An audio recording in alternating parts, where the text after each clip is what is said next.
Well, good morning, and I'm pleased to be here with all of you. My name's Madeleine Dean. I'm Congresswoman for the 4th Congressional District of Pennsylvania. That includes Montgomery and Berks counties. I am delighted to be joined by a stellar list of scientists this morning to discuss the issue of PFAS water contamination, specifically to talk about it and how it impacts my area, but certainly I'm not alone across our country in terms of PFAS water contamination and the impact on health and the environment. And we're here with scientists to take this to another level. The scientists before us are members who participated in a recent report that will be, I think, the basis of a lot of the conversation today. And it is entitled The Scientific Basis for Managing PFAS as a Chemical Class, published just June 30th of this year in ACS Publications. I'm delighted to have you here. If I could, I'll just start with the personal and my connection to PFAS, because I'm not a scientist, I'm a legislator. But I'm also a member of a community that has been hit hard by the recognition that we have ground and water and environmental contamination from PFAS. And it comes from the Willow Grove Naval Air Base that is bordering my district and another district here in Pennsylvania. It's had a long-standing impact on my Montgomery County community. At the Joint Naval Air Base, for years, of course, there was the use of the firefighting foam that contains the chemicals, the now called forever chemicals, PFAS. I had even a brother who worked there on airplanes for many years, and many members of our community, whether they were military or civilian, worked there. We first learned of this before I came to Congress. I was a state representative, and we first learned of the issue of PFAS. I had not heard of it probably before 2014 or 15, when we learned of the known contamination of our water. And so we've been on a quest, my office and I, to get to the bottom of it, to understand the science of it, also to stop the contamination of it. Some progress that we made just locally is we fought for a health study, funding for a health study. And so Montgomery County was granted a $1 million grant for the beginning of a health study of the impact of PFAS on health. As I said, it's only a beginning. And the other thing that we fought for and were able to get the Air Force to release was $2.8 million to participate with the local municipality to build a retention and filtration system to stop the ongoing contamination of PFAS. That's on the sort of advocacy side. On the legislative side, we've introduced different pieces of legislation to combat PFAS, to call it a toxin, to identify it as such, to phase it out, to ban it, ultimately to ban it, but certainly to phase out the use of it, and also to demand that FDA tell us, or excuse me, EPA tell us how we safely dispose of the contaminant, whether it's in soil or elsewhere. We also were very fortunate to get a couple of amendments on last year's NDAA, one a $5 million study for CDC, and the other a reduction by requiring an earlier phase out than the proposed 2035 phase out of AFFF. We got it down to 2025. So we're just pushing for resources, for science, for knowledge. And today I feel so lucky to have the benefit of having Dr. Arlene Blum, PhD, founder and executive director of Green Science Policy Institute, Dr. Tom Bruton, senior scientist, Green Science Policy Institute, and Dr. Marta Venier. Did I say that right, Marta? Yes, perfect. Thank you. Associate scientist at Indiana University, to report to us on the report that I talked about, and so where we are on the science. I'll start by saying welcome, and I thank you, scientists. I say that very, very mindful of where we are at this moment in our country's set of crises. I thank the scientists. We need to listen to the scientists because those of us who are not should not be ignoring the science, whether it is coronavirus or PFAS or anything else. So I'm in awe and admiration of the scientists. I thank you for your work and your determination and passion to help us create a safer set of communities across the country. With that, if I may, I'm going to turn it over to you, Arlene, to get us started. Well, I just want to start by thanking you for your leadership, your interest, your understanding in what is such an important issue for our country. And the legislation you've sponsored, the work you've done, is really making a difference in what I think could be considered a slow-moving pandemic. You know, we're all totally concerned about this pandemic that's right with us, but PFAS could be even more serious in the long run because these are the forever chemicals. So it's great to have legislators like yourself who are really taking this seriously and respecting the science.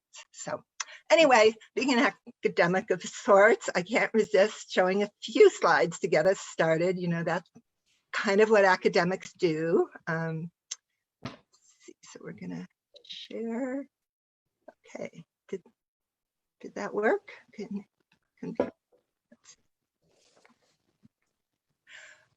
So anyway, we're the Green Science Policy Institute. We're scientists who do research papers like the one that just came out June 30th, and we use them to educate and to change policy.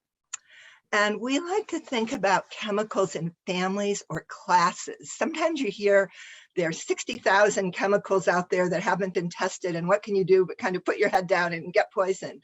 But we have looked at those and realized there's certain families that contain the major chemicals of concern, and that we can understand each family and then we can do things about it. And if anybody wants to learn more, if you go to sixclasses.org, you can see a 4-minute video. And I recommend watching the one on our first class, which is called Highly Fluorinated Chemicals, or PFAS. And that's what we're going to be talking about today. And so there's a lot of alphabet soup here, and I'm going to try to clarify it a little. So PFAS, which we talk about, is per and polyfluoroalkyl substances.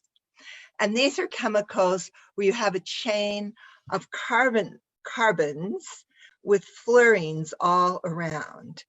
And they are the carbon-fluorine bond is perhaps the strongest in the periodic table. So these molecules, once you have them, they're with us forever. And they have good properties. They give oil and water repellency. They help put out fires, but they are forever. So you only want to use them when you really need them. And even then, you should be looking for substitutes. And we're going to hear a lot of the two PFAS that have been studied are shown, and they've been studied since the 60s and 1960s. It actually took 50 years to phase them out.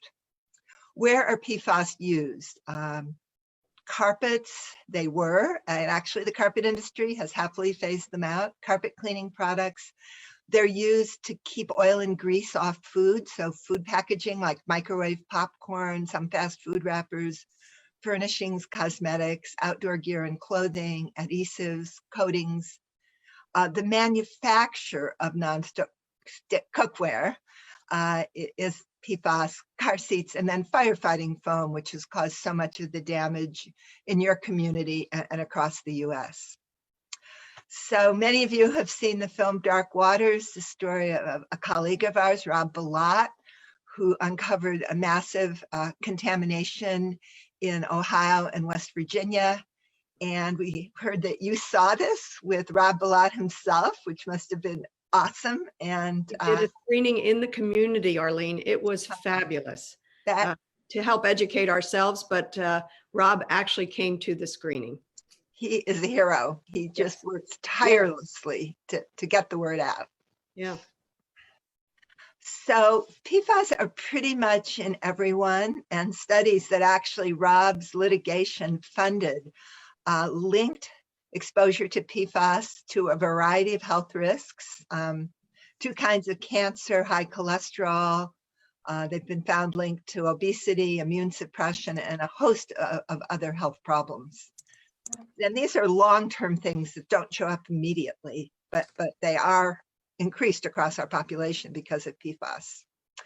Firefighting foam it has been the major source. These chemicals have been used to put out oil and gas fires, and they've been used to practice. And so there'd be a weekly practice where tons of this stuff was just washed into the soil, the air, the water, and has contaminated so much of our country. So these are some of the military sites, airports, fire training areas that have led to PFAS contamination that now need to be cleaned up. This is really expensive. For example, in North Carolina, near a Chemours factory with severe contamination, they determined to build activated carbon filtration plants for a community. Was $46 million to build, nearly $3 million a year to operate. However, sadly, this kind of filtration only takes out the big old PFAS, not the new other substitutes. And to do that, you need a treatment called reverse osmosis. And that factory cost $137 million to build and $2 million to operate. These are estimates. So it's very, very expensive. And what we believe is that PFAS are very problematic for our health, our environment, expensive, difficult, if possible, to clean up. And what we really need to do is prevent their use. And that is what we've been working on at our institute. And I'm going to let my colleagues talk more about that. But just to say that if you want to learn the latest on PFAS, we have a website called PFAS Central, where we put down the latest news, the latest science, which we pick the most interesting science and then write a sentence or two to explain it, PFAS policy, PFAS events, PFAS jobs, and most interesting, a page called PFAS free products, where people who've had contaminated water can go and discover Keen shoes, for example, have no PFAS. In fact, we know those people. It took them years. They found 300 kinds of PFAS in shoes, and they got rid of them all. And there are other companies like IKEA that are out of PFAS almost completely, except for a few fry pans. But anyway, so we list companies and brands at PFAS free if that's interesting to people. So that's my little introduction of the problem, and my colleagues will talk about the solution. So I'm going to stop the screen share and see if anyone has any questions about what I just said, or if that brought up any thoughts. I thought should we go on and do the other two presentations as well, and then continue with the questions? Would that be all right? Absolutely. Absolutely. Okay. Okay. At this point, and so just so you know, to lay some of the foundation, I have a couple of bills that I hope we can weave into this at some point. I have one that is the Toxic PFAS Control Act that would seek to regulate PFAS as a toxic substance and to phase out the manufacture of it. And as I said, require EPA to tell us safe disposal.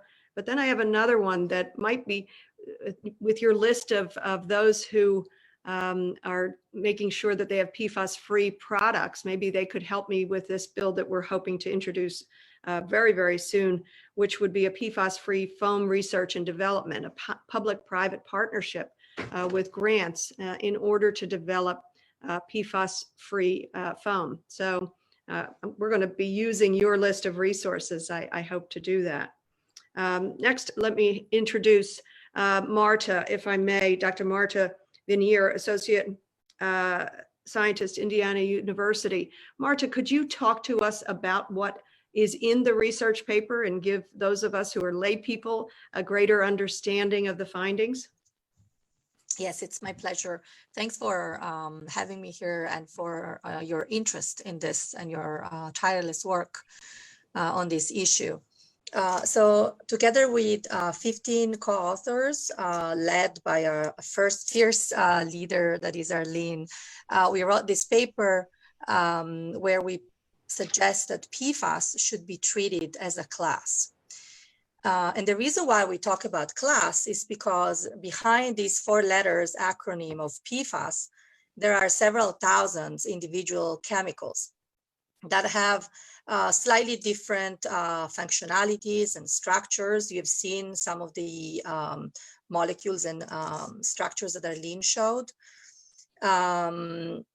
But we claim that we should treat them as a class. And in the paper, we outline why we think we should do that. As Arlene mentioned, they're found in many consumer products that we use in everyday lives. And so we are exposed to them everywhere in our homes, in our offices, through the food that we eat, and through drinking water. Because the widespread use of Pfas has led to contamination of the environment, and in particular of drinking water. Now, despite the fact that there's a lot of structures among these 1,000 chemicals and functionalities, Pfas have some things in common that play in our favor. And it allows us to group them as a single group, as a class. The strongest thing they have in common is the carbon-fluorine bond, which is the strongest of all the bonds, and it's impossible to break down in the environment. So once a PFAS molecule is out in the environment, then the nature cannot break it down. It's very persistent. And for this reason, these chemicals have been called forever chemicals. We chose in the paper to include in this class of PFAS also fluoropolymers, because even though they are less biologically active and they're more inert because they're like a bigger, chunkier molecules, they release low molecular weight and smaller molecules at all times during production, when they're used, and when they are disposed of. So we think that even those polymers should be included in the broader class that is PFAS. Interestingly, we think that we should have learned from our past that dealing with persistent chemicals is not advisable because they pose a threat to the environment. So think about DDT and the fact that it threatened extinction of the bald eagle, which is the symbol of the country, or PCBs, which we are still measuring in the environment, even though they were banned in the 70s. Nevertheless, we seem to have forgotten these lessons, and we seem to be repeating history here with PFAS. In addition to being persistent, so once they are out there, they cannot be naturally broken down, PFAS are also very mobile. What it means is that they can travel long distances from where they were released or produced. As a result of that, PFAS are now found everywhere, both near production sites or places like military stations and bases where they've been used, but also in remote locations like the Arctic, where they've been detected in wildlife and humans. So when you put together the persistent and the high mobility, then the result is that PFAS contamination has become widespread, and it's a global issue, not only our country's issue. And as Arlene mentioned, remediation is not only very costly, but in some cases, it's not even possible. And when we think about remediation, the task is complicated by the fact that we don't know all the individual structures and molecules that are out there, because in some cases, the names and the structures are protected by the confidential business information. And so far, the current strategy of managing PFAS one at a time has not been particularly effective. We simply don't have the time and the resources to study one chemical at a time. We need to change approach and change strategy when we make decisions about which chemicals get into our products, as well as how we remediate the contamination of these already out there. And I believe Tom is going to take us into what we can do and how we can change this strategy. Okay, terrific. Thank you very much, Dr. Marta. I also want to welcome and introduce Dr. Tom Bruton, Senior Scientist at Green Science Policy Institute. Tom, I think your task, it's a small one. You could get to explain what we can do, both legislatively by looking at other models, the European model, as Marta just brought up, this is a global issue. If you could give us some approaches that we ought to come to, and then we'll open this up for further conversation and questions. Okay, I'll do my best. But first, I want to start out by echoing what Arlene and Marta said, thanking you for your long work and interest in this issue. It's really great to be here this morning. And so like you, I have been learning about PFAS for a long time now. And when I was in graduate school, I researched ways of remediating PFAS in groundwater, actually. And one of my big takeaways from that time is that cleaning up PFAS from the environment is difficult. It's costly and it's time consuming. Now, we certainly do have the technology to install filters on water systems and provide communities with safe drinking water, but we're never going to get a handle on or capture all of that PFAS that's already out in the environment, contaminating our rivers and lakes, our oceans, our agricultural areas and food chains. It's actually just not practical. And so I believe, and this is what we say in the paper, that the most important thing we can do to prevent further harm, future harm from these chemicals, is to reduce their use in the first place. On one hand, it's critical that we start doing things like regulating industrial discharges of PFAS to air and to water under the Clean Air Act and the Clean Water Act.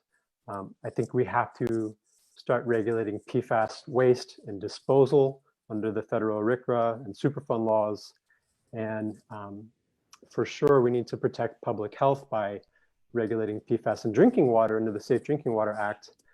But in a way, all of those are just attempts at addressing the problem after the fact. And so that's why I think the best thing we can do is to work on reducing the use of PFAS in the first place. And a good way to start that is probably by asking whether PFAS are really needed in all the places where they're used. And it turns out there's actually a precedent for doing this in environmental policy, and that's the Montreal Protocol that was used to phase out ozone depleting substances and stop the growth of the ozone hole. It turns out that there's a framework in that, that international treaty for distinguishing between essential uses of these chemicals and non-essential uses. And the idea was that the treaty would ratchet down first on the non-essential uses, and that would give industry time to come up with good alternatives for the uses that, you know, at that time were deemed to be essential. And the treaty is largely thought to be one of the biggest environmental success stories. And so there's a growing number of scientists who think that this could be a good approach for dealing with PFAS as well. And on one level, it's just common sense. And we see this playing out, I think, in cities and states across the country who are enacting bans on the use of all PFAS in certain products, like firefighting foam and food packaging, for instance. Both of those are uses of PFAS that have acute exposure concerns, because firefighting foam has been responsible for so much water contamination, and food packaging is leaching of the chemicals from food packaging into food is a direct route of exposure. But there are also uses for which there are already alternatives out there on the market, safer non-PFAS alternatives. So there are non-PFAS firefighting foams that are used by airports around the world that are out there already. There are non-PFAS food packaging materials that can be used. And so those are uses that we can probably say are non-essential. This is an idea that's making inroads in federal policy as well. For example, last year's National Defense Authorization Act, basically the defense spending bill, had a provision that bans the use of PFAS in military meals ready to eat. And now that's sort of a niche thing, but there were amendments introduced this year. I'm not sure whether they got in or they will, that would expand that idea to other categories of military purchasing, like carpets, furniture, cosmetics, and more. And this idea of reducing non-essential uses of PFAS is actually gaining even more traction in Europe, where the European Chemicals Agency, and that's exactly what it sounds like. It's the agency that regulates chemicals in Europe. They're considering an EU-wide restriction on all non-essential uses of all PFAS. So this is big. It's an idea that was put forward by the governments of Germany, Norway, Sweden, Denmark, and the Netherlands. And it seems like that it's really being considered, and it may actually come to pass.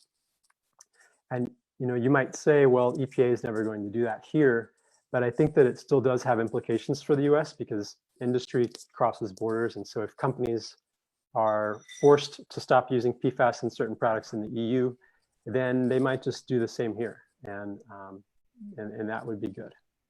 And so that's my plug for reducing non-essential uses. It's not the only thing we talk about in the paper as far as solutions. We also mention ways that governments could use a class-based approach to deal with PFAS, say in drinking water or in cleaning up contaminated sites. And we could talk more about that too. But I think for now, I'll stop and we can move on to questions. Oh, I think that's really fantastic. Thank you all for joining us and being a part of this conversation. If before we go to the chat, if I could go back on a couple of things, some base level things. I'll first comment, Tom, on your notion of working, of course, with others by way of treaties, by way of relationships to tackle the ongoing use of such things or to limit the ongoing non-essential use. You can imagine that my PFAS, by something I'm a member of, it's not mine, but I'm a member of the PFAS task force, believes in that this is a global problem. We will tackle it better if we don't think we are in it alone, like so many problems that we face. So I'm hopeful that in the future, we'll be more a part of those kinds of relationships to treat this as the global problem that it is. And I take it, as I said to you in the early chat before we got started, we take it very personally here because of how it affects our community. We've had roundtables with members of our community, families coming forward who have lived in the area forever, to report to us what they believe appear to be connected adverse health implications of being in an area where the water has been contaminated by PFAS. I always begin this here in Pennsylvania. We have a beautiful constitutional amendment, Article 1, Section 27, that says we, the people, have a right to clean air, clean water, and the preservation of our natural aesthetic, not just for us, but for generations to come. I think it's one of the most beautiful amendments and simply written amendments. It was, I think it was passed in the early 70s. And as you said, we've learned these lessons before about contaminations. Why do we seem to repeat them? So with all of your work, I think maybe we will be a small part of not being condemned to repeat them. Would one of you speak just for the benefit of our audience about the difference that right now there are health advisory limits, HALs, versus having a maximum contamination limit set? Could you speak to that for our audience in terms of the strength or weakness of HALs versus MCLs and where you think we ought to go with that? That's a state by state thing that has been happening. We, of course, would like a federal answer to that, but who would like to speak to HALs versus MCLs? I guess I could start out if that's all right with you two. Sure. So I agree with you 100% that that a maximum contaminant level, an MCL at a federal level, is the strongest protection, and it's I think that's something we need. It's the only way that we're going to have equitable protection of communities across the country. I think it's great that certain states are moving forward, enacting MCLs that are lower and more health protective, but that's only protecting the citizens of those states, and it leaves out others. The health advisories that we have now are meant to be an interim measure until EPA can, and I think what it would characterize as pull together the science and come to a decision at the end of its regulatory process. But we've had those health advisories for a long time now. We've known about PFAS for a long time now. And I think that EPA should move forward and promulgate MCLs, not just for PFOA and PFAS, but for some of the other PFAS that we know are in drinking water. And the argument that one hears from EPA is that perhaps PFAS are not widespread enough. Perhaps they're not a big enough problem to justify regulating, because once they do regulate, and that means that every drinking water plant all around the country has to spend money to test for them. And that is real. You know, we don't want to burden communities with unnecessary costs. But I think that it's clear that PFAS are a big enough problem to justify regulating them, and that's the only way to protect public health. Arlene or Marta, did you want to add to that? Oop, Arlene, you're on mute. Yeah, I thought I'd add that this problem first really came to light when the EPA did something called an unregulated contaminant monitoring, where they pick some potential toxics that aren't regulated and they look across the country at large drinking water sources.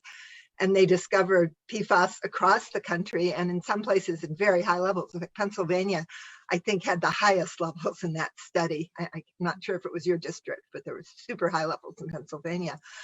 And this brought it to everyone's attention, but nobody knew what a high level was, and nobody took action until they made the temporary levels. And then suddenly, people could take action. But these levels, as more science comes in, the levels are going down. So the EPA level was 70 parts per trillion for the sum of 2 different PFAS. And now New Jersey has recently done a really good study, like with 800 pages of research results. And New Jersey concluded in a much more rigorous scientific fashion that the level should be 14 for just one PFAS. And so that means, as the level go down, the number of communities above that level goes up. And one of the really good things is the U.S. Geological Survey in the last National Defense Authorization Act was tasked with looking across the whole country at smaller water sources. So the EPA only looked at, I think, water supplies that served more than 10,000 people, but now they're going to look at smaller ones across the whole country. And frankly, if they look, they're going to find it, and they're going to find it in every congressional district all over the country. And so the political will on this is going to go up, but I don't know that we want to wait for that, because I think it's pretty clear from what we know now that we really need to take action. Okay. And for the layman, what do we know in terms of the adverse health effects? What's known? I know there's a lot of study yet to be done and being done, but what do we know? We would need Linda here or Jamie. Well, what we do know is that situation in West Virginia and Ohio around the DuPont plant that was featured in the movie, it led to one of the biggest epidemiological studies ever done on a case of chemical contamination. So they, as a result of a court case, the blood of 70,000 people was tested, as well as their health effects, or their health was monitored over time. And a panel of independent epidemiologists looked at all this data and sorted through it for years. And they came to the conclusion that exposure to PFOA, chemical in that case, was associated with 6 different health effects. Those were kidney cancer, testicular cancer, thyroid disease, preeclampsia, so high blood pressure in pregnancy, ulcerative colitis. Is that 6 yet? Anyway, High cholesterol. High cholesterol, that's the other one. Yeah, so a list of quite serious health effects. And those health effects that we've seen in the human studies are backed up by animal studies. So the main way that we study the toxic effects of chemicals is by doing controlled studies in rodents. And what we see in the rodents matches what we see in the human studies. It also matches what we see in studies in monkeys and fish and birds. And so there's actually a lot of strong evidence that these chemicals are linked to these adverse effects. And the more we study other PFAS, the more we see these similar types of effects, even in some of the newer replacement chemicals that were supposed to be safer. Yeah, the newer ones seem to have the same effects as the older ones. In fact, that's what really started us realizing that you had to study the whole class. It's amazing, but the chemical industry knew in the 60s about the harm of PFOA, the chemical that was the story of Rod Vallot's story. And they knew in the 60s, there's data. It took them 50 years till 2015 to phase it out. And it was a molecule with 8 carbons. And so they replaced it with almost the identical molecule with 6 carbons, and surprise, it has the same effects. But then it takes a whole long time. And the chemical industry claims one size won't fit all with chemicals, but you can't wait 50 years to regulate. You know, you need to move forward. And that's why we think that thinking about the whole class when you can is the way to go.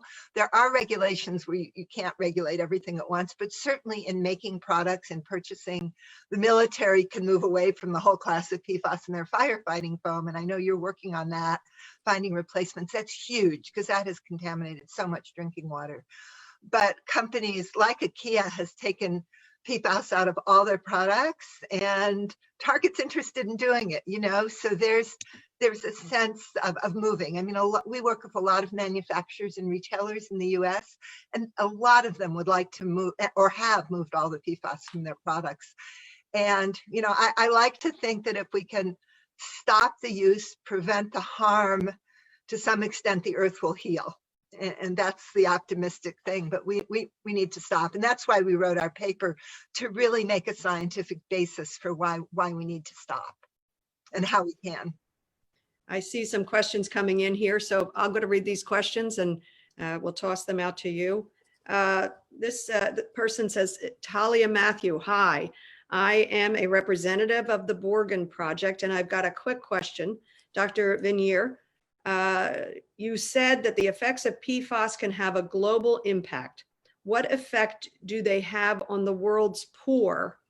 That's part one. And then the second part is for me, Representative Dean, what legislation do you think can help combat this? Dr. Venier or any of you? Sure. So when I mentioned that this is a global problem, sorry. Yeah, the issue of social justice. Yeah, so it's a very good question, because when you think about remote locations and population that are end up exposed to PFAS without even having the benefits of having at least used the products and chosen to use some of the products, and they are already vulnerable populations. And they are that are facing already health issues and other social injustice issues, and they are on top of that exposed to PFAS. So we think it's certainly another case of social injustice here, also the exposure to PFAS. Go ahead, Marta, Arlene. Well, I was just going to add that it's a problem also of multiple things. And so we're exposed to multiple PFAS, but we're also, those other 5 classes we've talked about, people are exposed to flame retardants and unnecessary antimicrobials, and metals like lead is the highest, you know, exposure for poor children. So there are many, many things harming poor people. They live in fence line communities next to chemical plants and other industries. And so, and many of them work and are not protected in their work. So I think it's so many different things are impacting, and we need to be aware of that and protect the most vulnerable. So. I would agree. And just to layer onto that, the question of environmental justice, social environmental justice is really exposed in the whole PFAS conversation. Some of that was reflected in the movie Dark Waters. You see that, as you say, whether it's a neighboring property and it is people who are poor often that are exposed to this, and they have not a strong enough voice. And as legislators, I hear that cry. it's something that we desperately have to pay attention to, so that when we are cleaning up, for example, PFAS, we're not just cleaning up in the affluent areas. Obviously, PFAS and water contamination doesn't really care about borders and municipalities and affluents. But certainly we know of the neglect that takes place in poor socioeconomic areas from contamination, from pollution. Some of the legislative things is, number one, regulate it. Number two, phase it out. Number three, the bill that I'm going to introduce, partner with private entities to come up with substitutes that will not repeat the harm. I'm hoping we can do that. Something that I was encouraged by, and I hope all of you have noticed, is we have introduced HR2, a big transportation bill. In that bill is a recognition, and I'll tell you, our task force fought for it, but we were heard because we don't know too many communities that aren't impacted by this, but are hundreds of millions of dollars for grants to municipalities for cleanup. We talked about the expense of how do we clean this up? How do we filter the water properly? How do we dispose of that which is contaminated?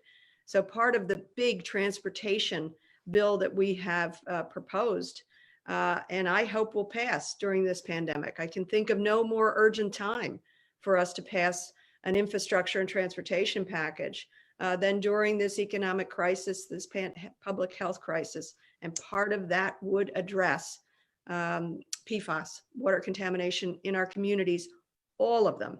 And we have to make sure, we have an obligation to make sure it is driven to all of the communities, the poorest of communities, as well as those who are not so poor. I'm eager to be a part of that. Let me see here. I have another question. And it's a tough question. It's from a friend of mine who also happens to be a governmental leader here. He's the president of our board of commissioners. John Spiegelman asks, is meaningful PFAS cleanup really attainable? Big question. Thanks, John. That's for you, Tom. Tom got his PhD, spending many years working on that, so he can give you an answer from real firsthand experience. So like a scientist, I'm going to say it depends on what you mean by meaningful, but no, that's a joke. The answer is yes, because one thing that's really meaningful is stopping the exposure of communities that are drinking contaminated water. And we can do that. We can, and I think this has happened in the communities that you represent, Congresswoman Dean. There are activated carbon filters or ion exchange filters that are installed at the drinking water plants, and we can remove PFAS that way, or by reverse osmosis as well. When it comes, on the other hand, to talking about cleaning up the PFAS, all of the PFAS that's in the aquifer, all of the PFAS that is in the rivers or the lakes, that is a task that I don't think we're ever going to finish, because it's just so big. And PFAS, because they're persistent, once they're out there, they're just going to cycle around in the environment forever, basically. And that's why we find PFAS in the Arctic, for instance, or in the deep oceans.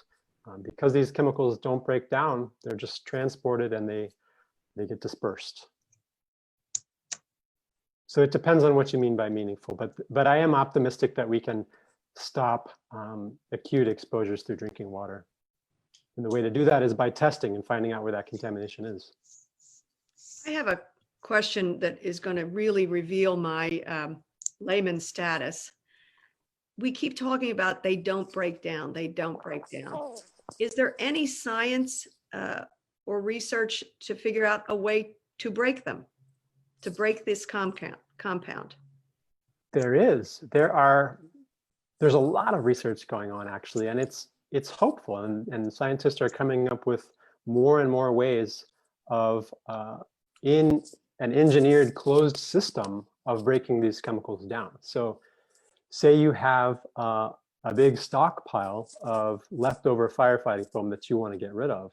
There are technologies now that can break down the PFAS in that say tank or drum of firefighting foam. But if that firefighting foam has been dumped in the ground and been allowed to disperse throughout the groundwater for 50 years, collecting all of the PFAS from the aquifer is terribly difficult. That's something that's going to take a long time and cost a lot of money. And so even if we have a tool that can break down the PFAS, it's a matter of getting a hold of it all so that we can break it down. That's the tough thing. Can I add something? When we talk about remediation, we focus a lot on remediating water or media that is mostly related to people. But let's not forget about the PFAS that are out there in the environment affecting wildlife or, the soil, the water of the lakes. We detected PFAS in the bald eagle's eggs, for example. And you can obviously remediate wildlife or a vast amount of soils, maybe smaller amounts. In that case, we talk about smaller amounts, but that is not attainable to remediate. The very area that we're talking about in my community is a base that is the large majority of it, the naval side of it, not the Air Force side, but the naval side of it, is in a BRAC situation. So they are trying to turn it safely over to the community as a former retired base. So in terms of ground contamination, again, a question about that. What are known safe ways to remediate the ground? And can you ever turn it over to a municipality and say, all right, we are good to go here. We are clear.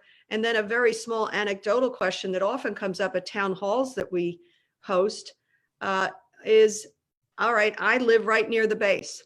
I like to plant a garden. Is it safe for me to do that and to harvest my summer tomatoes from this ground?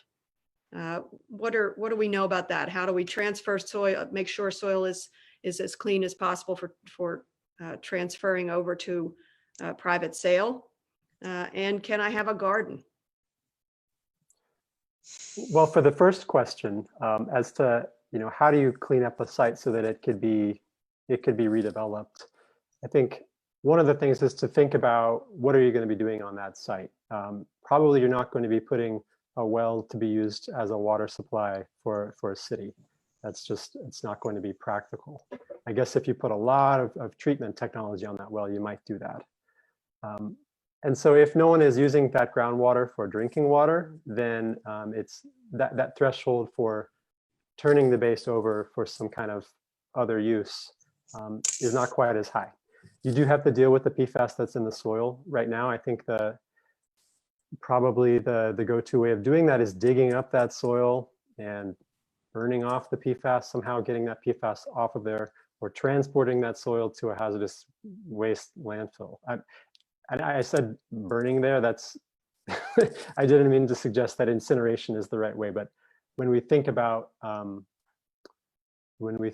getting contaminants out of soil, often heat is used to try and unstick the contaminants from the soil and then catch it in a filter and dispose of it properly. I don't think incineration is the way to go. I didn't mean to suggest that. Got it. And gardens? Can I have a garden?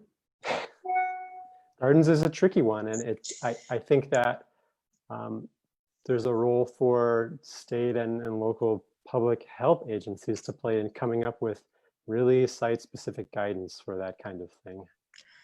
I would buy bagged soil if I had to plant a garden there. Exactly. And so I guess I'm mindful of your time and very thankful to all of you. I think two of you are on the West Coast, so we got you kind of early. So thank you very much. Would each of you like to offer any closing thoughts as we sign out here? And again, thank you for your work, for your passion for this subject, for how it helps inform legislators and local elected leaders, and also just members of our community. So maybe some closing thoughts. Arlene, you want to start? Sure. In fact, I had one story, a favorite memorable story I can't resist sharing, though it's perhaps not such a good one, but building on what Marta said about the environment. is in the scientist Detlef Knopp, one of our colleagues who first found the severe contamination in North Carolina, and a lot of it came from the smokestacks of a Chemours plant. He said when it rains in North Carolina and the rain goes down through the trees, the level of PFAS increases. And that means that you're spending a fortune, and those are the communities are spending a fortune for clean drinking water for the people in the community. But what about the birds and the bees and the bats, none of whom are doing very well right now? And so it's a worry, but it really, to me, makes the point that we have to prevent unessential uses. And I feel really optimistic. I just have to say the action from you and your colleagues in the House and the Senate and states all over the country and so many people who care about this issue. I think that this problem is severe enough and we've come to understand it well enough that I really feel optimistic that working together, we're going to solve it. And I'm just so honored to have been included in this. I think it was a great idea. Thank you. If any of your colleagues want to talk to us, we'd love to talk to them and help get the word out, because I think this is how we're going to solve the problem for us, but also for the birds and the bees and the bats, which we also need. That's right. Yeah, that's great. Thank you. Marta? Yes, I second Arlene's that it's been an honor to be involved in this event, and thank you for organizing it. And I'm a chemist, so from a chemist's perspective, I want to say that we don't have the time to look at each chemical one by one. It's going to take too much time, and I have little children, and I worry about all the chemicals that they are exposed to, and PFAS are one of them. So I think we need to change direction rapidly so we can reverse the damage that we have already done. And you are doing a lot of work on that, and I thank you for that. A small part. And Tom? Sure. I'd say just keep on pushing. I think it's so great that you and the task force are doing the work that you're doing. Especially gratified to see the recognition that it's not just about drinking water, that these chemicals are coming from somewhere, that they're used for something, and making that connection between the contaminants in our environment and the products where they were used in the first place. And that's something that is important, not just for PFAS, but for all kinds of other toxic chemicals, actually. And so I'm optimistic, and I look forward to more good legislation coming down the pipe. Well, thanks. And I'll close out by my sincere thank you to all of you. It's my honor to be with you, to be in the presence of people who really spend an awful lot of time, and I know you'll continue to spend a lot of time telling us how we can move forward more safely. I'll end with the notion that I'm a mother and a grandmother, and that Article 1, Section 27 informs my work because I'm a member of government. And when our Constitution, the Pennsylvania Constitution, says that we, the people, have a right, it's not just wishful thinking, it's actually a right to clean air and clean water for my children, for your children, and for generations to come. I take that very, very seriously. And that's what inspires me to say, we've got to do this for future generations. And I get discouraged when I think we repeat the pollution known errors of our past. But I'm going to share the exact same spirit that you have. I am very optimistic. Think of how far things have come in 5 years' time from a non-known issue in my area in particular to real action locally. We've pressured and been successful in getting this administration, the governor of Pennsylvania and the Wolf administration has become very active on this issue. And of course, also at the federal level. We've got a long way to go, but I am an optimist by nature. And I think this is one more time where we are reminded of our interconnectedness. We are dependent upon one another for our public health, for our public safety, for the protection of our environment. So it's just been a real pleasure to have this conversation with you, and I hope we can do it again sometime soon.